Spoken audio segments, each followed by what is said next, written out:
تاریخ کے سب سے بڑے اسلامی اجتماع کی میزبانی کا اعزاز۔ سعودی وزیر حج کا کہنا ہے سعودی عرب دنیا کے 160 ممالک سے 20 لاکھ سے زائد عازمین کی میزبانی کرتا ہے۔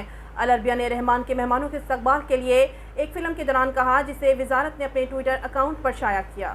انہوں نے زائرین کو فراہم کی جانے والی خدمات اور آسانی پر سعودی قیادت کا شکریہ ادا کیا۔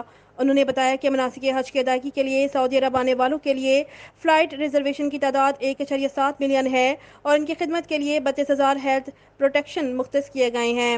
العربیہ نے مقدس مقامات میں نقل و حمل کے انضمام پر بات کرتے ہوئے اس پر زور دیا کہ تینوں مقدس مقامات ایک مربوط انفراسٹرکچر سے لیس ایک مربوط ٹرانسپورٹ سسٹم سے منسلک ہیں، جن میں سب سے اہم مقامات متقدسہ کی ماحول دوست الیکٹرک ٹرین ہے جو 17 ٹرینوں پر مشتمل ہے اور 9 اسٹیشنوں پر تقسیم کی گئی ہے۔ انہوں نے نشاندہی کی کہ قیادت نے تمام مقامات مقدسہ، خاص طور پر منع میں جو کہ دنیا کا سب سے بڑا خیموں کا شہر ہے، اس میں صحت اور حفاظتی خدمات اور آلات کی جدید نظام کا استعمال کیا ہے۔